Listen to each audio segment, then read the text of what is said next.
الحمد لله رب العالمين والصلاة والسلام على رسوله محمد وآله وأصحابه أجمعين أما بعد دا سلسلة الفقه الجهادي دا درسنا په لړۍ کې الاستعانة بالمشركين یا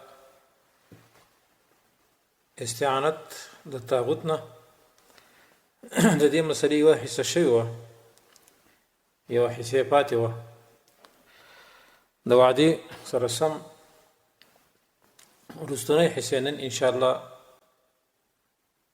زیر بحث ته چې په دې باندې به تفصیلي بحث کیږي دوه قوله مونږ ذکر کړي یو قول دا چې مجوزین سره د اتو شروطو چې د هغوی دلایل سره د شرطونو ذکر شو خو دغه شرطونه چې نن موږ او تاسو سوچ وکړو په اوسني استعانت یا امداد غوښتل د طاغوت نه هغه بالکل نه موندل کېږي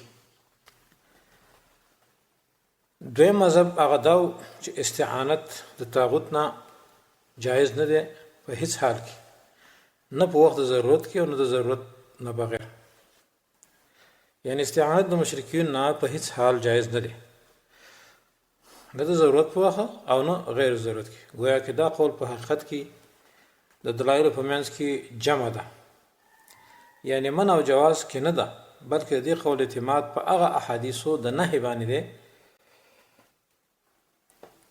گویا کې دوی د دې قول والا احادیثو د مجوزینو ته هیڅ التفات نه کوي او نه قابل استدلال غني نسخ یا معارضه خو جدا خبره ده چې گویا دوی بعض خلک کوي چې نه دا حدیث دا غي سم معارض دی یا دا حدیث دا غي ناسخ دی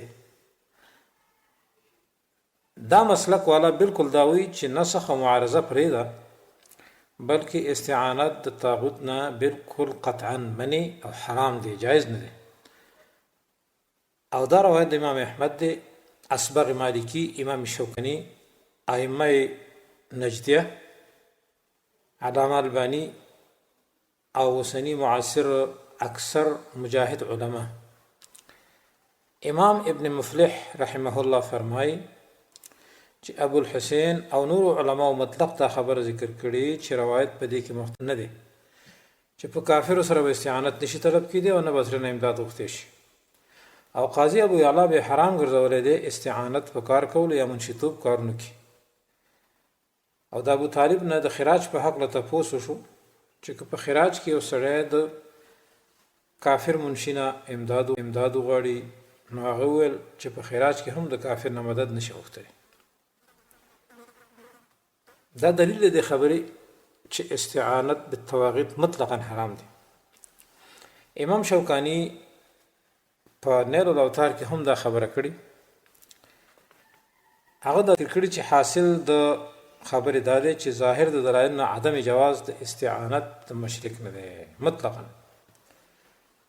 ذکر رسول الله صلی الله علیه وسلم فرمایي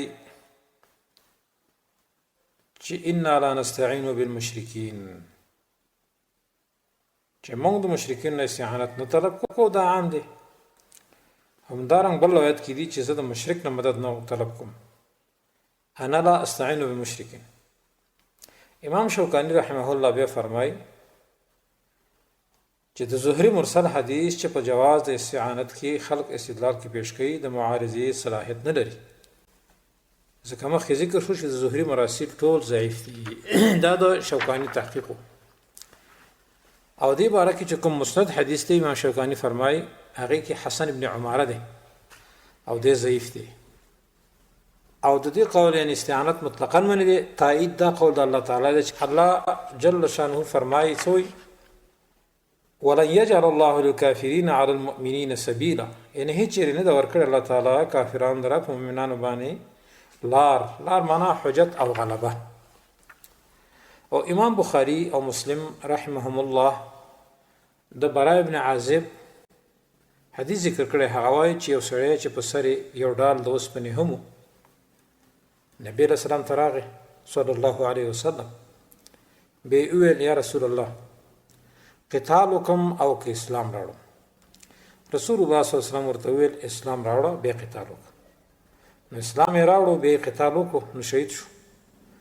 نو رسول الله صلی الله علیه وسلم وویل چې عمل قلیلا و اجر کثیرا، یعنی عمل لږ وکړو خو اجر ډیر واخست.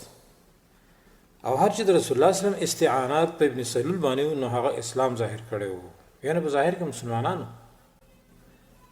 خو موږ به ثابت کو ان شاء الله چې دا ثابت نه ده د ابن سلول واقعه، بلکې د دې برعکس ابن سلول رسول الله صلی الله علیه وسلم واپس کړي هم. دریم الشیخ عبداللطیف بن عبدالرحمن ابن حسن فرمای واما مسألة الاستنصار بهم فمسألة خلافية، والصحيح الذي عليه المحققون منع ذلك مطلقا، وحجتهم حديث عائشة وهو متفق عليه، وحديث عبد الرحمن بن حبيب حديث صحيح مرفوع. والقائل بالجواز احتج بمرسل الزهري، وقد عرفت ما في المراسيل إذا عارضت كتابا أو سنة. يعني هرچ مسألة استعانت بالكفار ده دا مسألة اختلافي ده.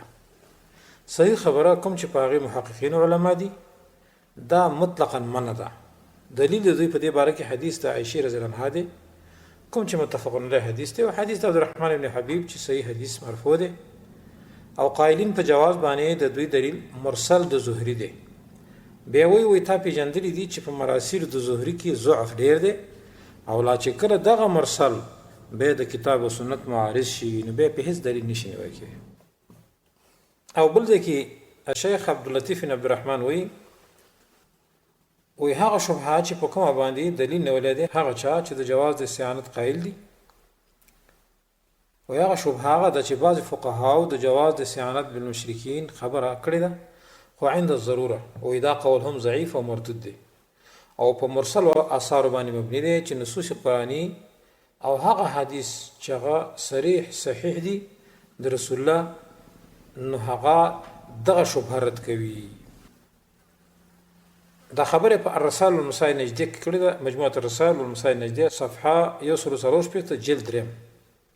علماء الباني هم ويتلخص مما سلف أن الحديث ضعيف، وأنه لا يثبت في الباب شيء مع معارضته لحديث عائشة الصحيح، وأن الصواب من تلك الأقوال التي قيلت حوله قول ابن منذر ومن وافقه أنه لا يجوز الاستعانة مطلقا. سلسلة حديث ضعيفة كذا خبر کړي.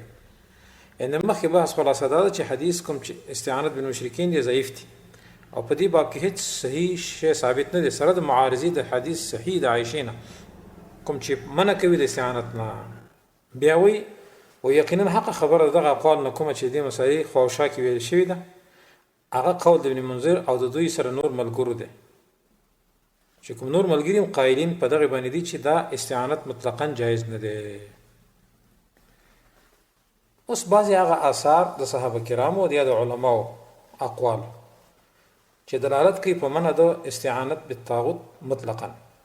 عمر بن خطاب رضی الله عنه د عمال خط ولیکو چې مشوره ورسره کوله چې آیا کفار طواغیت او مشرکین د دولت په امور کې استعمال کړي او کنه، ځکه مال ډیر د شماره دي صرف دا کفار کولی شي ځکه تعلیم یافته. نو ماته یو خط د دې مسالې باره کې راولېږه، نو عمر فاروق ورته ولیکل. عمر فاروق ورته وی لا تدخلوهم في دينكم ولا تسلموهم ما منعهم الله منه ولا تؤمنوهم على اموالكم وتعلموا فانما هي الرجال.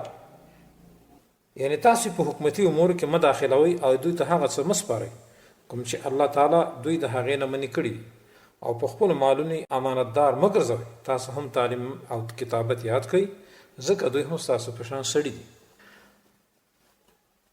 بل ځای کې راځي عمر فاروق رضی الله عنه خپل عمالو ته ولیکل یقینا هغه چا سره چې کاتب وي د مشرکین نه،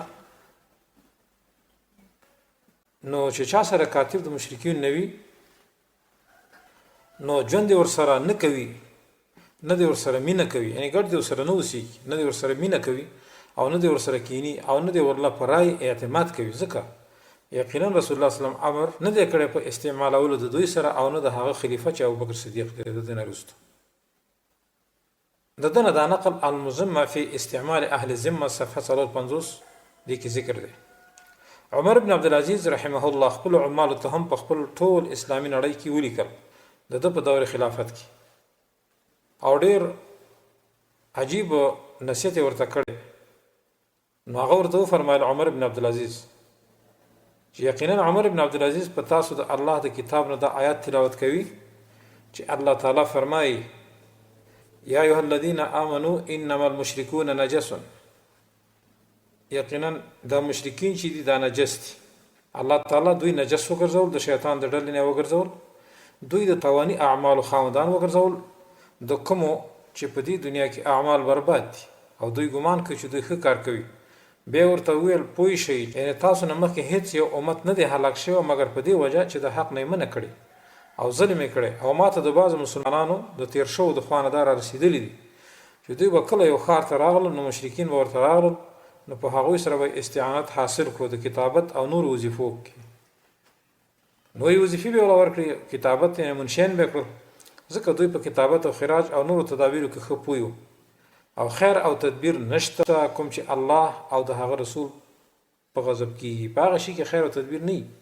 په دې خبره الله او رسول خفه کېږي، نو باید چې دوی منشیان جوړ نه شي، دوی ته داسې کارونه ونه سپارل شي. دوی لره په دې کې ډېره موده مهلت او یقینا دغه مهلت الله پوره کړو. نو زه نه پوهېږم چې یقینا یو شخص د اعمالو نه یو سړی چې مسلمان نه وي متصرف ګرځولی وي مګر هغه یې بیرته لرې کړی دی، ځکه محو کول د اعمالو نه یو سړی چې مسلمانان نه وي متصرف، ستاسو د اعمالو نه محو کول د دوی د دین نه دي. دوی دا کفار داسې ځای ته راکوز کړي چې کومې خپل ځای دی هغه چې الله په هغوی سره دوی خاص کړي چې ذلت او خواري ده.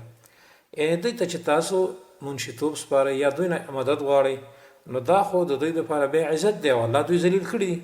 نو عمر بن عبدالعزیز رحمه الله خپلو عمالو ته دغه خط لیکلی. اوس که اعتراض سړی وکړي که څوک دا وایي چې تر اوسه څومره دلایل ذکر شو دا ټول ثبوت د دې دی چې رسول الله صلی الله علیه وسلم د افرادو نه استعانت طلب کړی نه دی. هر چې عدم استعانت په دولت کافره باندې دی یا په طاغوتي دولت باندې، نو په دې کې خو د منې کوم نص نشته دی. جواب دا دی د رسول الله صلی الله علیه وسلم دا قول چې لن استعین بمشرکین دلته نکره ده او په سیاق د نفي کې راغلی ده چې د اصول علما په دې باندې متفق دي چې نکره په سیاق د نفي کې صيغه د عموم وي، نو به مشرکین دلته هر مشرک ته شامل دي چې که مشرک فرد وي او که دولت. نو لہذا یو جواب د دې دی. دویم کوم ضرر او خطر محتمل چې د استعانت بالفرد مشرک نه متوقع دی دا ډیر اخف او سپک دی د دولت نه، ځکه فرد په سلطه د مجاهدینو کې وي اکثر او د هغوی په مراقبت کې وي، او هر چې دولت دی نو د هغې ضرر په قوت او قدرت سره په مسلمانانو زیات دی. نو د دې وجه نه استعانت په یو دولت د کفر دا زیات خطرناک دی د یو فرد نه، نو لہذا دا د فرد نه په حرمت کې اغلظ دی. نو د دې وجه نه استعانت د کافر نه که فرد وي که دولت وي جایز نه دی دوستانو مطلقا، او دا صحیح او قوي مذهب دی د دلایلو په بنیاد باندې. یو معاصر عالم چې الشیخ حمود بن عقلاء شعیبی په دې مسله کې یو رساله لیکله القول المختار، ډېره بهترینه رساله ده، د هغې خلاصه زه تاسو ته وایم. هغه لیکي وایي دا په جواز باندې چې څوک قایلین دي چې جایز د استعانت په طاغوت سره، وایي د دوی استدلالات ټول په واحد دلایلو باندې بنا دي چې خپله مدعا ته دوی نه رسیږي په هغې باندې، ځکه دا یا خو ضعیف دي او غیر صریح دي په دلالت کې یا متناقض دي. بیا دغه عالم د مخالفینو دلایل ذکر کړي دي. اول حدیث د ابو هریره چې کوم صحیح بخاري رقم 3062 کې د ابو هریره حدیث ته هغه ذکر کړی چې یو سړی د اسلام د مجاهدینو سره په ملګرتیا کې قتال وکړ، خو رسول الله صلی الله علیه وسلم وویل چې هذا من اهل النار. صحابه سره روان دي جهاد سره کوي، رسول الله ورته وایي چې هذا من اهل النار. نو لہذا بیا دا سړی کافر مړ شو. نو دوی دا خبره کوي چې دا سړی کافر مړ شو یا شک په اسلام کې، او د دې خبرې تایید به بل روایت کوي چې وایي الرجل الفاجر. نو فجور دلته عام دی شامل له فسق او کفر ته، لہذا د کافر نه مدد اخیستل په دې حدیث سره دوی وایي چې دا جایز شو. دویم دلیل دوی حدیث د صفوان ابن امیه چې په غزوه حنین کې د رسول الله صلی الله علیه وسلم سره شریک شوی و، مخکې حدیث ذکر شو، دا ذکر کړی دی. دریم دلیل هغه حدیث د استعانت د رسول الله صلی الله علیه وسلم په یهودو سره چې کوم د امام زهری مرسل حدیث دی امام ترمذی راوړی دی 1555 رقم حدیث چې دغه يهود رسول الله صلی الله علیه وسلم ملګرتیا کې وجنګیدل او به ولله عیسی ورکړه. څلورم دلیل دوی حدیث سعد بن ابي وقاص ذکر کوي چې رسول الله صلی الله علیه وسلم غزا وکړه بقوم من اليهود فرزخ لهم چې هغه ته موږ عیسی ورکړه. دا هم مخکې د بهقي پر ذکر شوی. بینو د دې ټولو جواب کوي علامه شعیبی څوی وی فحديث ابي هريره ليس صريحا في ان الرجل الذي قاتل مع النبي كان كافرا بل فيه عكس ذلك. ودا حدیث د ابو هريره چې دا پدې کې صریح نه دی چې دا سړی چې رسول الله په ملګرتیا کې جنگ کو دا بګینه کافرو، بلکې د دې په عکس باندې ابو هريره وی چې انه يدعي الاسلام، د دعوت اسلام کوله. بل دا چې دا قصه د دې فایده هم نه ورکوي چې نبی رسول الله په د سره استعانت وغوښتي. استعانت نه وغوښتي بلکې اذن یې ورته کړی و چې بس تر ازه کې جنگيږي را سو جنگيږي. استعانت کوم دی طلب شوی دی حدیث کې. طلب د استعانت دوستان نه د شی او طلب دی. لکه اوسنی بعضی تنظیم مجاهدین چې پاکستانی حکومت ته جاړي او فریاد کوي حاله مال دارا کو زبردست حکومت نه. نو کدا حدیث ثابت دی یو خو دا چې په دې کې رجل فاجر ذکر شوی او دا فاجر یوازې کافر ته نه وي، فاسق ته وي، کې دې شي ګناهګار. لکه حدیث د ابو هريره بل ذکر راځي چې ابو هريره فرمایي چې نو یې دایره اسلام ته دعوت اسلام کوله، نو دا هم مسلمان.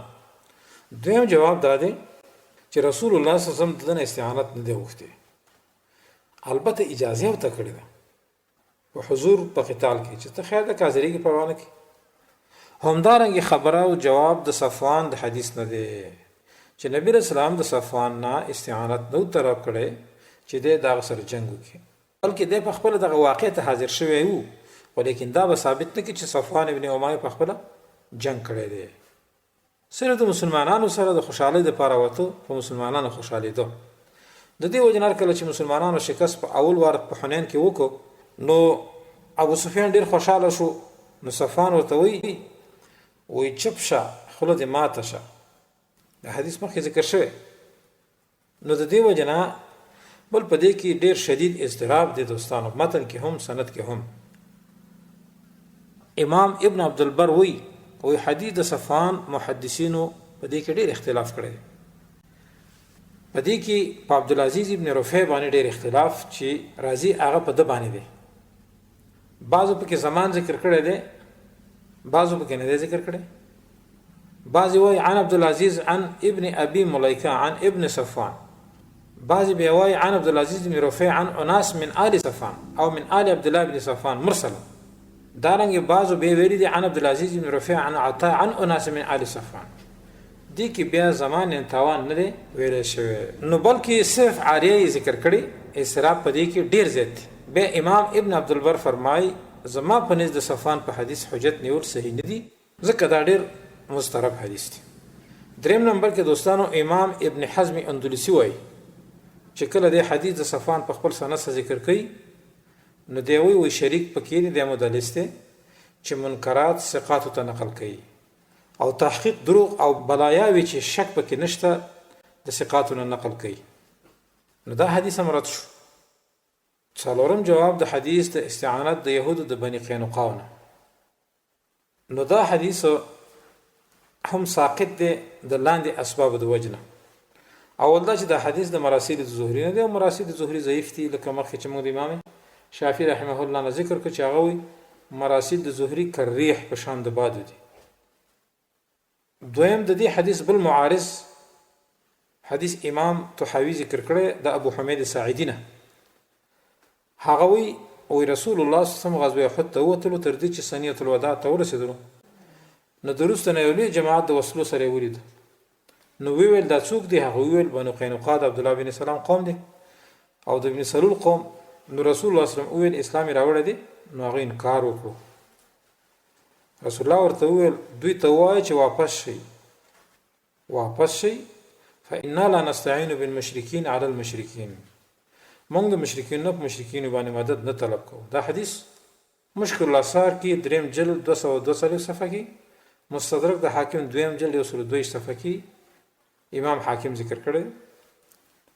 لہذا دغه حدیث د بني قینقاع واقعه هم استدلال کې پیش کول غلطه ده، صحیح نه ده. یو خو معارض شته دی، صحیح معارض. دویم دا چې هغه د مراسل د زهري نه ده.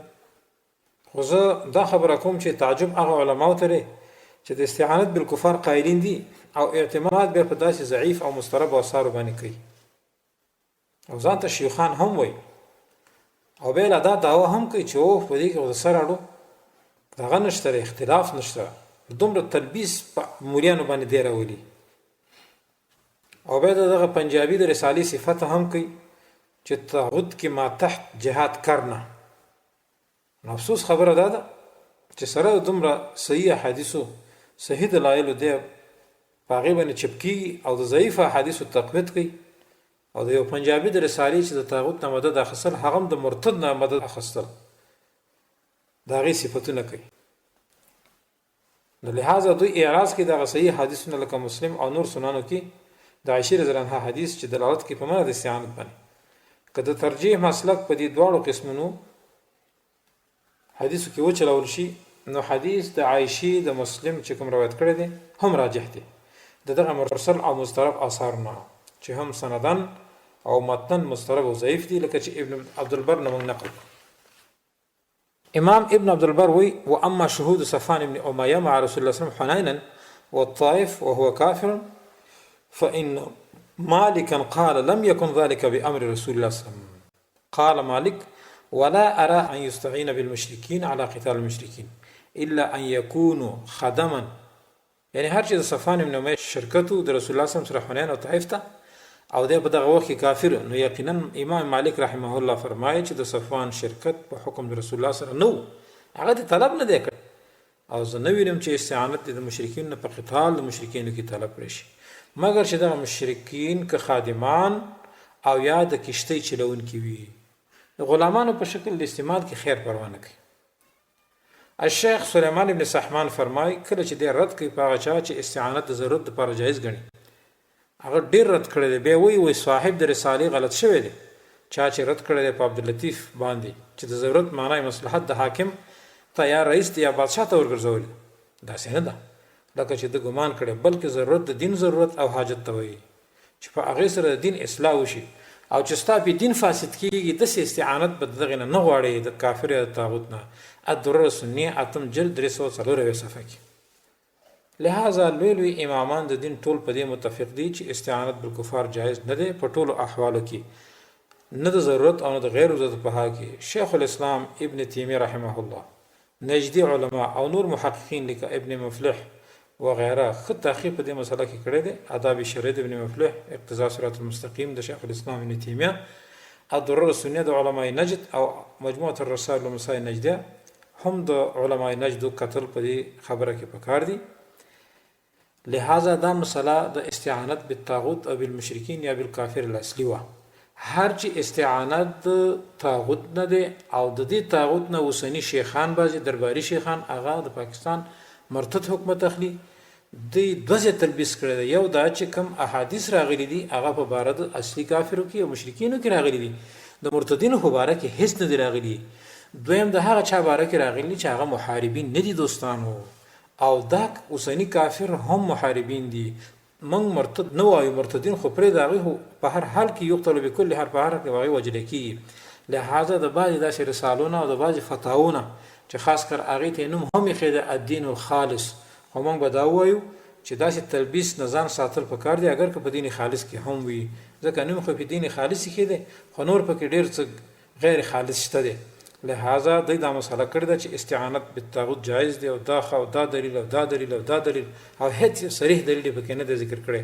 خو دا چې د طاغوت نه د مدد اخستلو چغې دی وਹੀ بعضی وانډه خواره نو ولې د کرزي د حکومت نه دی مدد نه اخلي چې لس کلن نه واخلي یو نیم سل کلن مرتد کافر پاکستان په وਹੀ ځکه خو زیات خطرناک دی. افغانستان ته امریکا غیر او سره اسلامي امارات هغه ختم کړ او دا خبره چې دوی ته وکي نو بیا بس جب سم نه ماته وسره نه به وی کنه دلته کورونه دي نو دا د ځانه خبرې کوي. لہذا مسله دینی د قرآن او حدیث نه یادول پکار دي. په مصلحت باندې هر ځکه چې غوال چې مصلحت باندې بلو بنه کې دینی مصلحت ته ضرورت دی. ستا د خپل خواهش مصلحت ته ضرورت نشته چې ته د خواهش نه مصلحت د وجه نه دا جایز ګڼې چې او استعانت بالطاغوت خو جایز دی بغیر دینه کار نه کیږي. لہذا نن د بعضې طالبانو عقیده ایسای دا جوړه کړې ده چې بغیر طاغوت نه جهاد نشي کېدی. لہذا دوستانو د دغه شانې د طاغوت د ونډو خورو شیخان نه تاسو لکه متاثره نشئ.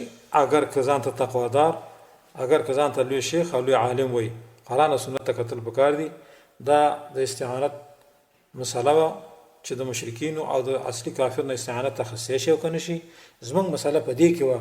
لہذا د مرتد نه چې نن وخت کې اکثر دغه ملکونه دا مرتدین دي، دا محاربین مرتدین دي، اغلظ او اشد مرتد دي. د دې وجه نه د دوی نه استعانت کې زموږ مسله نه دا خو د سره اړو استعانت د دوی نه پکار څه چې دوی ټول واجب القتل دي ته د استعانت خبرې کې. نو لہذا د استعانت مسله په دې سر ته رسیږي. الله دې وکړي چې زموږ او ستاسې اخره خاتمه په ایمان باندې شي. هذا واخر دعوانا ان الحمد لله رب العالمين وصلى الله تعالى على خير خلقه محمد وآله وصحبه أجمعين.